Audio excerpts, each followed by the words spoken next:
नमस्कार दोस्तों, आज हम एनसीईआरटी क्लास 11 की साइकोलॉजी की बुक पढ़ रहे हैं। इसका पहला चैप्टर है। हमें इसका एक पार्ट पढ़ चुके हैं और दो पार्ट और इस चैप्टर के दो पार्ट और बनेंगे और हम इस धीरे धीरे कंप्लीट कर लेंगे। तो चलो दोस्तों शुरू करते हैं। यहाँ से शुरू करते हैं। मनोविज्ञान विद्यासागर एक प्रसिद्ध धारणा है। हम पहले भी बता चुके हैं कि प्रतिदिन हम सभी लोग एक मनोविज्ञानी की तरह कार्य करते हैं। हम यह जानने का प्रयास करते हैं कि कोई व्यक्ति जिस रूप में व्यवहार कर रहा है वह वैसा क्यों कर रहा है और उसका तैयार व्याख्यान देते हैं। मात्र यही नहीं, हमें से सभी ने मानव व्यवहार के लिए अपने अपने सिद्धांत बनाए हैं। यदि हम किसी कार्यकर्ता से चाहते हैं कि वह अपने विगत कार्य से अच्छा कार्य करे तो हम जानते हैं कि हमें उसे उत्साहित करना पड़ेगा। आपको संभवतः छड़ी का प्रयोग करना पड़े क्योंकि लोग आलसी होते हैं। सामान्य ज्ञान, सामान्य बोध पर आधारित मानव व्यवहार के ऐसे सिद्धांतों का वैज्ञानिक अध्ययन करने पर वे सही तथा सही नहीं भी हो सकते हैं। वास्तव में आप पाएंगे कि मानव व्यवहार की सामान्य बोध आधारित व्याख्याएं अंधकार में तीर चलाने जैसी होंगी एवं बहुत कम व्याख्या कर पाएंगी। उदाहरण के लिए, यदि आपका प्रिय मित्र कहीं दूर चला जाए तो उसके प्रति आपके आकर्षण में क्या परिवर्तन आएगा। दो बातें कही जाती हैं जो आप अपने उत्तर के रूप में देख सकते हैं। उनमें से एक है दृष्टि ओझल, मन ओझल। दूसरी बात दूरी से हृदय में प्रेम और प्रगाढ़ होता है। दोनों बयान एक दूसरे के विपरीत है। प्रश्न है कि इनमें से कौन सही है। इसकी चयनित व्याख्या इस बात पर निर्भर करेगी कि अपने मित्र के जाने के बाद आपके जीवन में क्या वह घटित हुआ। मान लीजिए कि आपको एक नया मित्र मिल जाता है तो आप दृष्टि ओझल, मन ओझल की बात व्यवहार की व्याख्या के लिए उपयोग में लाएंगे। यदि आपको कोई नया मित्र नहीं मिलता है तो आप व्यग्रता में अपने मित्र को याद करेंगे। इस दशा में दूरी से हृदय में प्रेम और प्रगाढ़ होता है से आप व्यवहार की व्याख्या करेंगे। सामान्य बोध अंधकार में तीर चलाने जैसा होगा। मनोविज्ञान ने विज्ञान के रूप में व्यवहार के स्वरूप को देखता है जिसका पूर्व कथन किया जा सके, न कि घटित होने पश्चात की गई व्याख्या को। मनोविज्ञान द्वारा उत्पादित वैज्ञानिक ज्ञान सामान्य बोध के प्राय विरुद्ध होता है। इसका एक उदाहरण ड्वेक का एक अध्ययन है। यह अध्ययन उन बच्चों से संबंधित है जो कठिन समस्या आने अथवा अनुत्तीर्ण होने पर सरलता से उसे छोड़ देते हैं। उसने सोचा कि उनकी सहायता कैसे की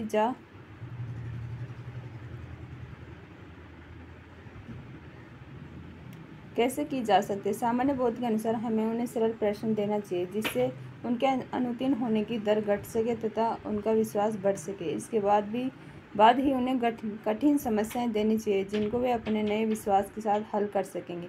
ड्वेक ने इसका परीक्षण किया। उसने विद्यार्थी के दो समूहों को लिया जिन्हें गणित के प्रश्नों को हल करने के लिए 25 दिनों तक प्रशिक्षण दिया गया था। प्रथम समूह को सरल समस्याएं दी गई थी जो वह सहजतापूर्वक हल करने में सक्षम थे। द्वितीय समूह को जटिल एवं सरल दोनों ही प्रकार की समस्याएं हल करने को दी गई थी। स्पष्टतः वे जटिल समस्या को नहीं हल कर सके। जब कभी ऐसा हुआ तो ड्वेक ने विद्यार्थियों से कहा कि वे समस्याओं को इसलिए नहीं हल कर पाए क्योंकि उन्होंने कठिन प्रयास नहीं किया तथा उन्हें ड्वेक ने पलायन के बदले प्रयास करते रहने को कहा। प्रशिक्षण काल समाप्त होने के बाद ड्वेक ने दोनों समूहों को समस्याओं का एक नया सेट दिया। जो लोग हमेशा सफल हुए थे क्योंकि उन्हें सरल समस्याएं दी गई थी, वे असफल होने पर बहुत जल्दी पलायन कर गए, तुलना में उनके जिन्होंने सफलता और असफलता दोनों को देखा था तथा जिन्हें यह बताया गया था कि असफलता का कारण प्रयास की कमी रही है। अन्य बहुत सी सामान्य बोध धारणाएं जिन्हें आप सत्य नहीं पाएंगे। अभी कुछ ही समय पूर्व कुछ संस्कृतियों के लोग का विश्वास था कि पुरुष महिलाओं से अधिक बुद्धिमान होते हैं अथवा पुरुषों की तुलना में महिलाएं अधिक दुर्घटना करती हैं। अनुभवी अध्ययनों से ज्ञात हुआ है कि ये दोनों धारणाएं गलत है। सामान्य बोध यह भी बताता है कि यदि किसी व्यक्ति से अधिक श्रोताओं के समक्ष अपनी बात करने को कहा जाए तो उसका निष्पादन सर्वोत्तम नहीं होता। मनोवैज्ञानिक अध्ययनों से पता चलता है कि यदि आपने अच्छा अभ्यास किया है तो वास्तव में आप अच्छा निष्पादन कर सकेंगे क्योंकि अधिक श्रोताओं के रहने से आपका निष्पादन बढ़ेगा। यह आशा है कि जैसे जैसे आप इस पाठ्य पुस्तक को पढ़ते जाएंगे आप में अनेक विश्वास से मानव व्यवहार की समझ परिवर्तित होती जाएगी। आप यह भी जान सकेंगे कि मनोवैज्ञानिक ज्योतिषियों, तांत्रिकों एवं हस्तरेखा विशारदों जैसा नहीं होता है क्योंकि वह पद्धतों पर आधारित बातों का व्यवस्थित अध्ययन करता है और मानव व्यवहार में अन्य मनोवैज्ञानिक गोचरों के विषय में सिद्धांत विकसित करता है। मनोविज्ञान का विकास। आधुनिक विद्याशाखा के रूप में मनोविज्ञान जो पाश्चात्य विकास से एक बड़ी सीमा तक प्रभावित है का इतिहास बहुत छोटा है। इसका उद्भव मनोवैज्ञानिक सार्थक प्रश्नों से संबंध प्राचीन दर्शन शास्त्र से हुआ है। हमने उल्लेख किया है कि आधुनिक मनोविज्ञान का औपचारिक आरंभ 1879 में हुआ है जब विलियम वुंट विलियम वुंट ने लिप्जिंग जर्मनी में मनोविज्ञान की प्रथम प्रायोगिक प्रयोगशाला को स्थापित किया। वुंट सचेतन अनुभव के अध्ययन में रुचि ले रहे थे और मन के अवयवों अथवा निर्माण की इकाइयों का विश्लेषण करना चाहते थे। वुंट के समय में मनोविज्ञानी अंतर्निरीक्षण इंट्रोस्पेक्शन द्वारा मन की संरचना का विश्लेषण कर रहे थे, इसलिए उन्हें संरचनावादी कहा गया। अंतर्निरीक्षण एक प्रक्रिया थी जिसमें प्रयोजों से मनोवैज्ञानिक प्रयोग में कहा गया था कि वे अपनी मानसिक प्रक्रियाओं अथवा अनुभवों का विस्तार से वर्णन करें। यद्यपि अंतर्निरीक्षण एक विधि के रूप में अनेक मनोवैज्ञानिकों को संतुष्ट नहीं कर सका, इसे कम वैज्ञानिक माना गया क्योंकि अंतर्निरीक्षणीय विवरणों का सत्यापन बाह्य प्रेक्षकों द्वारा संभव नहीं हो सका था। इसके कारण मनोविज्ञान में एक नया परिदृश्य उभर कर आया। एक अमेरिकी मनोविज्ञानी विलियम जेम्स, जिन्होंने कैम्ब्रिज मैसाचुसेट्स में एक प्रयोगशाला की स्थापना लिप्जिंग प्रयोगशाला के कुछ ही समय बाद की थी, ने मानव के मन में अध्ययन के लिए प्रकार्यवादी फंक्शनलिज्म उपागम का विकास किया। विलियम जेम्स का विश्वास था कि मानस की संरचना पर ध्यान देने के बजाय मनोविज्ञान को इस बात का अध्ययन करना चाहिए कि मन क्या कहता है तथा व्यवहार लोगों को अपने वातावरण से निपटने के लिए किस प्रकार कार्य करता है। उदाहरण के लिए प्रकार्यवादियों ने इस बात पर ध्यान केंद्रित किया कि व्यवहार लोगों को अपनी आवश्यकताओं की पूर्ति करने योग्य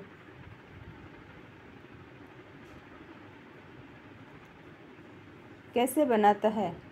विलियम जेम्स के अनुसार वातावरण से अंतःक्रिया करने वाली मानसिक प्रक्रियाओं की एक सतत धारा के रूप में चेतना की मनोविज्ञान का मूल स्वरूप रूपायित करती है। उस समय के एक प्रसिद्ध शैक्षिक विचारक जॉन डेवी ने प्रकार्यवाद का उपयोग यह तर्क करने के लिए किया कि मानव किस प्रकार वातावरण के साथ अनुकूल स्थापित करते हुए प्रभावोत्पादक ढंग से कार्य करता है।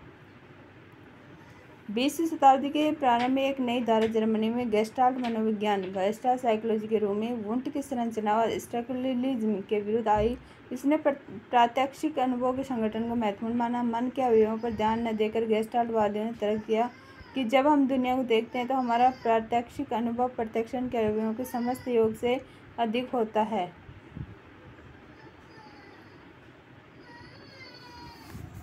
हे भगवान।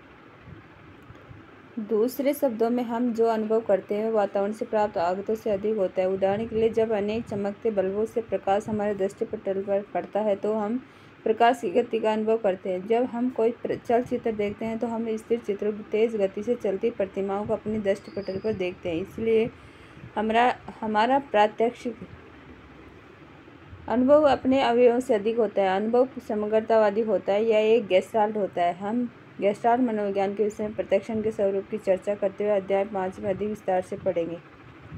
संरचनावाद की प्रतिक्रिया स्वरूप एक और धारा व्यवहारवाद बिहेवियरिज्म के रूप में आई। सन 1910 के आसपास जॉन वाटसन ने मन एवं चेतना विचार को मनोविज्ञान केंद्रीय विषय के रूप में अस्वीकार कर दिया। वे देह शास्त्री इवान पावलोव के प्राचीन अनुबंधन वाले कार्य से बहुत प्रभावित हैं। उनके लिए मन प्रेक्षणीय नहीं है और अंतर्निरीक्षण व्यक्तिपरक है क्योंकि उसका सत्यापन एक अन्य प्रेक्षक द्वारा नहीं किया जा सकता। उनके अनुसार एक ज्ञान के रूप में मनोविज्ञान क्या प्रेक्षणीय तथा सत्यापन करने योग्य है, इसी पर ध्यान केंद्रित करना चाहिए। उन्होंने मनोविज्ञान को व्यवहार के अध्ययन अथवा अनुक्रियाओं उद्दीपकों की जिनका मापन किया जा सकता है तथा वस्तुपरक ढंग से अध्ययन किया जा सकता है के रूप में परिभाषित किया। वाटसन के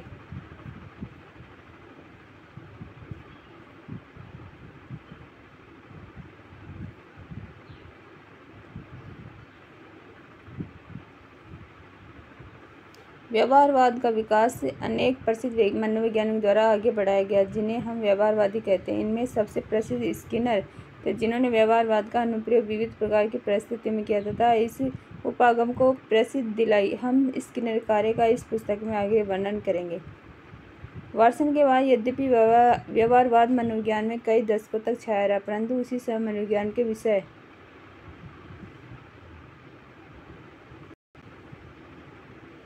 में एवं उसकी विषय वस्तु के विषय में कई अन्य विचार एवं उपागम विकसित हो रहे थे। एक व्यक्ति जिसने मानव स्वभाव के विषय में अपने मौलिक विचार से पूरी दुनिया को झंकृत कर दिया, वे सिगमंड फ्रायड थे। फ्रायड ने मानव व्यवहार को अचेतन इच्छाओं एवं द्वंद्वों का गतिशील प्रदर्शन बताया। मनोवैज्ञानिक व्यवहारों को समझने एवं उन्हें ठीक करने के लिए उन्होंने मनोविश्लेषण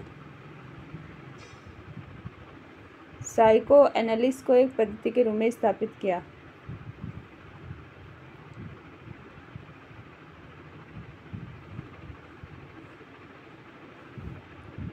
बॉक्स देखते हैं 1.1 आधुनिक मनोविज्ञान के विकास में कुछ रोचक घटनाएं।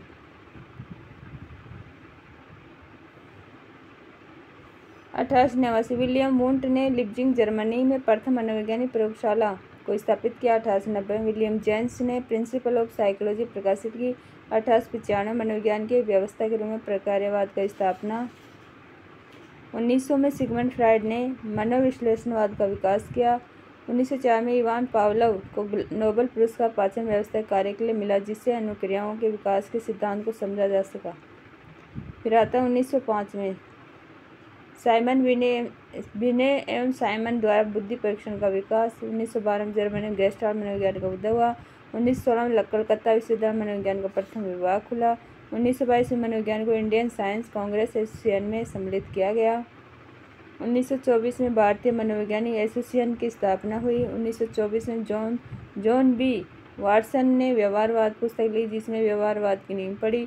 1928 में एन सेनगुप्ता एवं राधा कमल मुखर्जी ने सामाजिक मनोविज्ञान की प्रथम पुस्तक लिखी, लंदन एलन एंड अनविन। 1949 में defence science organisation of India में मनोवैज्ञानिक शोध खंड की स्थापना। 1951 में मानववादी मनोवैज्ञानिक कार्ल रोजर्स ने रोगी केंद्रित चिकित्सा प्रकाशित की। 1953 B.F. Skinner science and human behaviour प्रकाशित की, जिससे व्यवहारवाद को मनोविज्ञान के एक प्रमुख उपागम के रूप में बढ़ावा मिला। 1900 में मानववादी मनोवैज्ञानिक इब्राहिम मैस्लो ने मोटिवेशन एंड पर्सनालिटी प्रकाशित की। 1954 में इलाहाबाद में मनोविज्ञान शाला की स्थापना। 1955 में बेंगलोर में national institute of mental health and neuroscience की स्थापना। 1962 में रांची में हॉस्पिटल फॉर मेंटल डिजीज की स्थापना। 1973 में कॉनराड लॉरेंज तथा निको टिनबर्गेन को उनके कार्य पशु व्यवहार की उपजाति विशेषता के अंतर्निर्मित शैली को जो बिना किसी पूर्व अनुभव अथवा अधिगम के होती है पर नोबेल पुरस्कार मिला।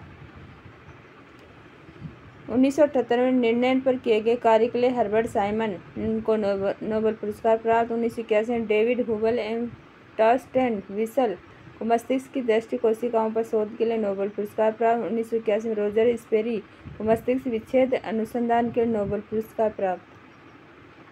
1989 national academy of psychology India की स्थापना। 1997 गुड़गांव हरियाणा में national brain research centre NBRC की स्थापना। 2002 में अनिश्चितता में मानव निर्णय के अनुसंधान पर डेनियल कहननेमन को नोबेल पुरस्कार मिला। 2005 में आर्थिक व्यवहार में सहयोग एवं द्वंद्व की समझ में खेल सिद्धांत का अनुप्रयोग के लिए थॉमसन सेलिंग को नोबेल पुरस्कार प्राप्त हुआ।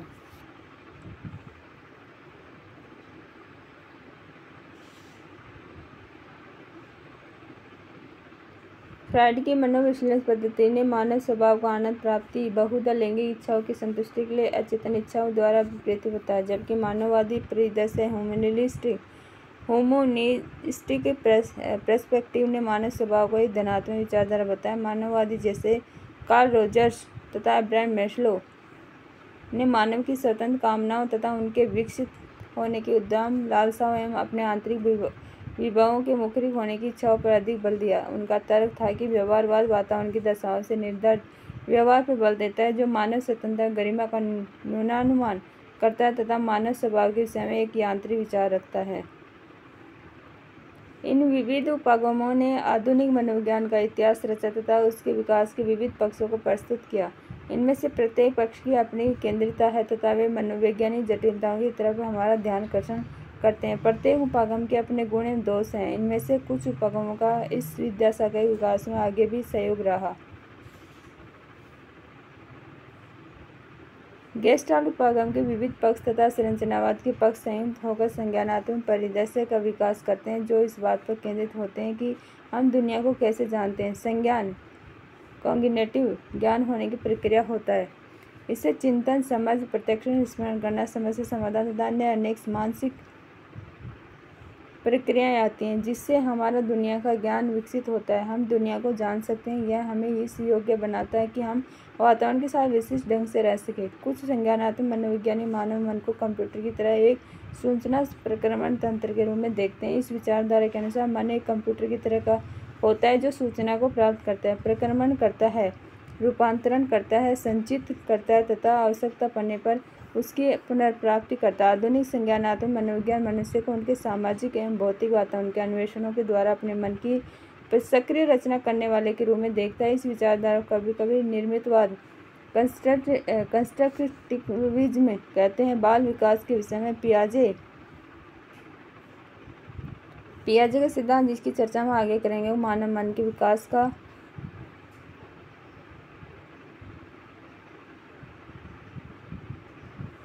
का निर्मित परक सिद्धांत कहा जाता है। रूस के एक अन्य मनोविज्ञानी वाइगोस्की ने आगे बढ़कर सुझाव दिया कि मानव मन का विकास सामाजिक सांस्कृतिक प्रक्रियाओं के माध्यम से होता है, जिसमें मन को वयस्कों एवं बच्चों के मध्य होने वाली अंतर क्रियाओं द्वारा सांस्कृतिक निर्मितियों के रूप में देखा जाता है। दूसरे शब्दों में, जहाँ पियाजे मानते हैं कि बच्चे अपने मन का निर्माण सक्रिय रूप से करते हैं, वहीं वाइगोस्की का मत है कि मन एक संयुक्त सांस्कृतिक निर्मित तथा वयस्कों एवं बच्चों की अंतर क्रिया के परिणाम स्वरूप उत्पन्न होता है। भारतीय मनोविज्ञान का विकास। भारतीय दार्शनिक परंपरा इस बात में धनी रही है कि वह मानसिक प्रक्रिया में मानव चेतना, सब, मन, शरीर के संबंध तथा अनेक मानसिक प्रक्रिया जैसे संज्ञान, प्रत्यक्षण, भ्रम, अवधान तथा तर्कण आदि पर उनकी झलक के संबंध में केंद्रित रही है। दुर्भाग्य से भारतीय परंपरा की गहरी दार्शनिक जड़ें भारतवर्ष में आधुनिक मनोविज्ञान के विकास को नहीं प्रभावित कर सकी हैं। भारत में इसके विकास पर पाश्चात्य मनोविज्ञान का प्रभुत्व निरंतर बना हुआ है। यद्यपि यहाँ पर एवं विदेश में भी इसकी एक अलग पहचान के लिए कुछ प्रयास किए गए हैं और कुछ बिंदु सुनिश्चित किए गए हैं कि इन प्रयासों ने वैज्ञानिक अध्ययनों के माध्यम से भारतीय दार्शनिक परंपरा की बहुत सी मान्यताओं की सत्यता स्थापित करने का यत्न किया है।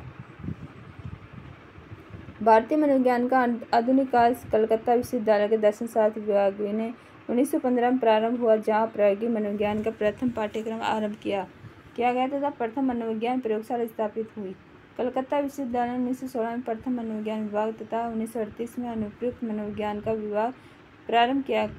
कलकत्ता विश्वविद्यालय में आधुनिक प्रायोगिक मनोविज्ञान का प्रारंभ भारतीय मनोविज्ञानी डॉक्टर N.N. सेनगुप्ता, जो वुंट की प्रायोगिक परंपरा में अमेरिका में प्रशिक्षण प्राप्त थे, से बहुत प्रभावित था। प्रोफेसर जी बोस फ्राइड के मनोविश्लेषण में प्रशिक्षण प्राप्त थे, एक ऐसा क्षेत्र जिसने भारत में मनोविज्ञान के आरंभिक विकास को प्रभावित किया। प्रोफेसर बोस ने इंडियन साइकोएनालिटिकल एसोसिएशन की स्थापना 1922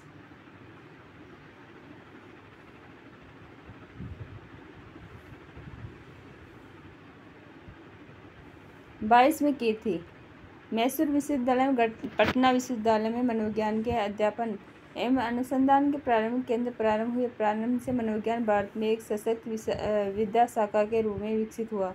मनोविज्ञान अध्यापन, अनुसंधान तथा अनुप्रयोग के अनेक केंद्र हैं। मनोविज्ञान में उत्कृष्टता अथवा वैशिष्ट्य के दो केंद्र उत्कल विश्वविद्यालय भुवनेश्वर तथा इलाहाबाद विश्वविद्यालय अनुदान आयोग द्वारा सहायता प्राप्त करीब 70 विश्वविद्यालयों में मनोविज्ञान के पाठ्यक्रम चलाए जाते हैं।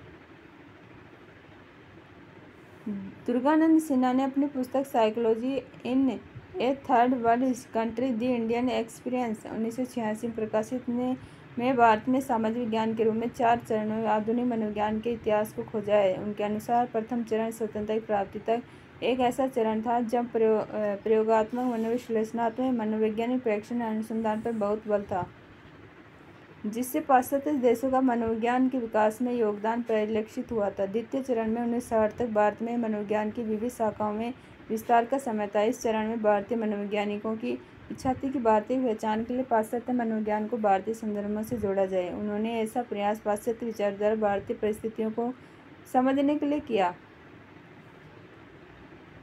फिर भी भारतीय मनोविज्ञान 1960 के बाद भारतीय समाज के लिए समस्या केंद्रित अनुसंधानों द्वारा सार्थक हुआ।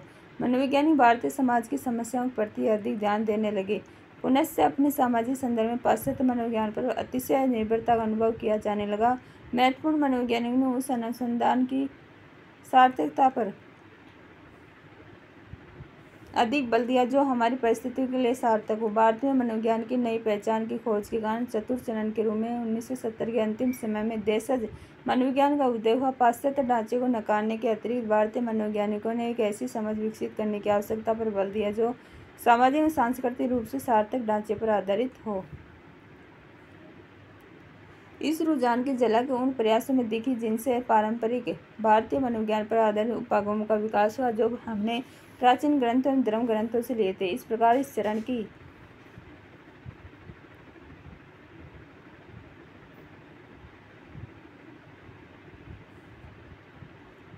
विशेषता को देशज मनोविज्ञान का विकास जो भारतीय सांस्कृतिक संदर्भ से उत्पन्न हुआ था तथा भारतीय मनोविज्ञान समाज के लिए सार्थक था और भारतीय पारंपरिक ज्ञान पर आधारित था द्वारा जाना जाता है। अब ये विकास सतत रूप से हो रहे हैं। भारतीय मनोविज्ञान विश्व मनोविज्ञान के क्षेत्र में सार्थक योगदान कर रहा है। यह बहुत ही संदर्भगत है जिसमें मनोवैज्ञानिक सिद्धांतों के विकास की आवश्यकता है जिनकी जड़ें हमारे सामाजिक सांस्कृतिक संदर्भ में पाई जाए। इसी के साथ हम देखते हैं कि नए अनुसंधान अध्ययन जिसमें तंत्रिका जैविक तथा स्वास्थ्य विज्ञान के अंतरापृष्ठीय स्वरूप समाविष्ट हैं किए जा रहे हैं। भारतीय मनोविज्ञान का अनुप्रयोग अनेक व्यावसायिक क्षेत्रों में किया जा रहा है। मनोविज्ञानी मात्र विशिष्ट समस्याओं वाले बच्चों के साथ ही कार्य नहीं कर रहे हैं, वे चिकित्सालयों में नैदानिक मनोविज्ञान के रूप में नियुक्त हो रहे हैं। मानव संसाधन विकास विभाग एवं विज्ञापन विभागों जैसे कंपनी संगठनों में खेलकूद निर्देशालयों में विकास क्षेत्र तथा सूचना प्रौद्योगिकी उद्योगों में नियुक्त हो रहे हैं। मनोविज्ञान की शाखाएं वर्षों में मनोविज्ञान के विविध विशिष्ट क्षेत्रों का प्रादुर्भाव हुआ है जिनमें से कुछ का वर्णन इस खंड में किया जा रहा है। संज्ञानात्मक मनोविज्ञान अर्जन संग्रह प्रहसन तथा सूचनाओं के रूपांतरण में जो वातावरण से प्राप्त होते हैं उनके उपयोग तथा संप्रेषण के साथ मानसिक प्रक्रियाओं की खोज करता है। प्रमुख संज्ञानात्मक प्रक्रियाएं अवधारण प्रत्यक्ष स्मृति तर्कना समस्या समाधान निर्णय एवं भाषा है। आप इन विषयों को इस पाठ्य पुस्तक में आगे पढ़ेंगे। इन प्रक्रियाओं के अध्ययन के लिए मनोविज्ञानी प्रयोगशालाओं में प्रयोग करते हैं। इनमें से कुछ पारिस्थितिक उपागम का भी उपयोग करते हैं अर्थात वह उपागम जो संज्ञानात्मक प्रक्रियाओं को उनके प्राकृतिक स्वरूप में अध्ययन करने के लिए पर्यावरणीय कारकों पर ध्यान देते हैं। संज्ञानात्मक मनोवैज्ञानिक तंत्रिका वैज्ञानिक एवं कंप्यूटर वैज्ञानिक के साथ भी सहयोग करते हैं। वे जैविक मनोविज्ञान व्यवहार तथा शारीरिक व्यवस्था के मध्य संबंधों मस्तिष्क तथा अन्य तंत्रिका तंत्र प्रतिरोधक व्यवस्था एवं आनुवंशिकी सहित पर ध्यान केंद्रित करते हैं।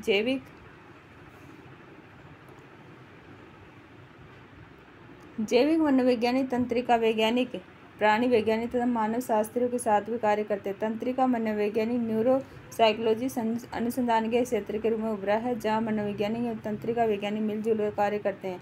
अनुसंधानकर्ता तंत्रिका संचार की भूमिका जो मस्तिष्क के विभिन्न क्षेत्रों में तंत्रिका संचार के लिए उत्तरदायी होते हैं और इसलिए शास्त्रीय युक्त मानसिक प्रक्रियाओं में इनका अध्ययन करते हैं। वे अपना अनुसंधान प्रकृत रूप में कार्य करने वाले मस्तिष्क व्यक्तियों तथा शल्य मस्तिष्क वाले लोगों के प्रकार विकसित तकनीकों यथा EEG, PET तथा fMRI आदि की सहायता से जिसके विषय में आप आगे पढ़ेंगे अध्ययन करते हैं।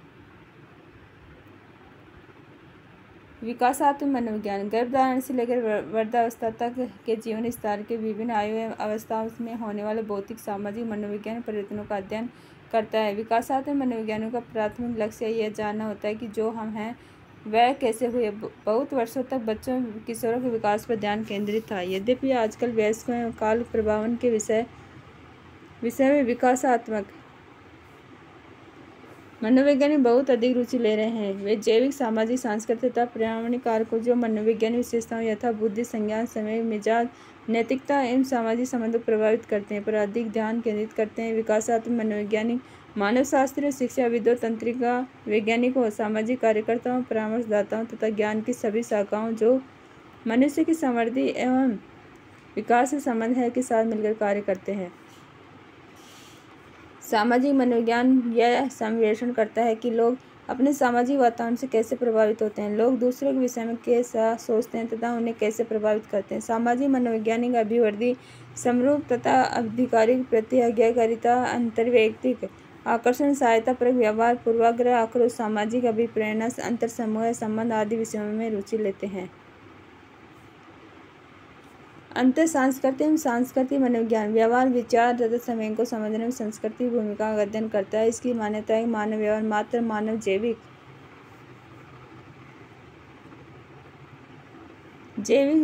विभवों की प्रस्तुति न होकर संस्कृति का भी उत्पाद होता है।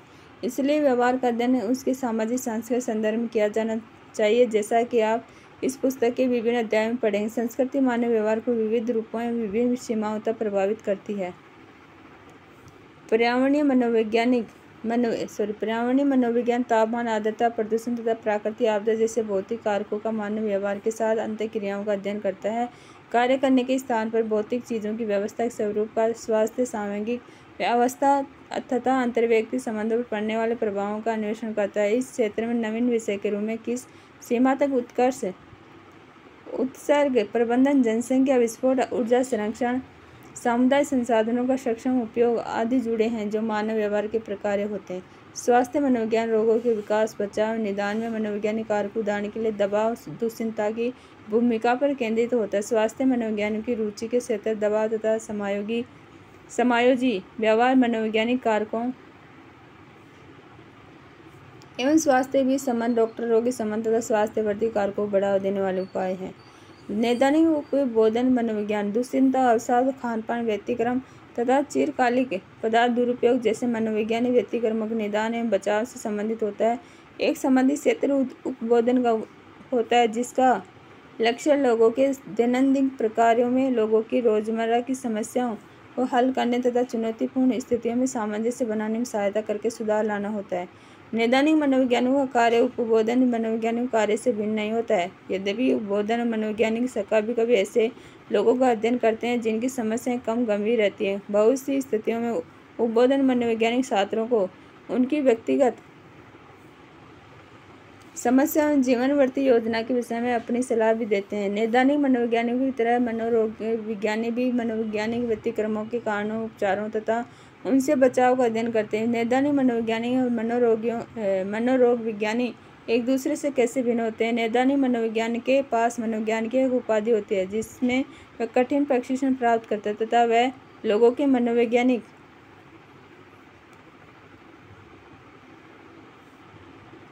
व्यतिक्रमों का उपचार करता है। इसके विपरीत मनोविज्ञानी के पास चिकित्सा विज्ञान की उपाधि होती है, जो मनोवैज्ञानिक व्यतिक्रम के निदान हेतु वर्षों का विशिष्ट प्रशिक्षण प्राप्त किए हुए होता है। एक महत्वपूर्ण अंतर यह होता है कि मनोरोग विज्ञानी ही दवाइयों का सुझाव दे सकता है तथा विद्युत आघात उपचार प्रदान कर सकता है, जबकि नैदानिक मनोवैज्ञानिक ऐसा नहीं कर सकता।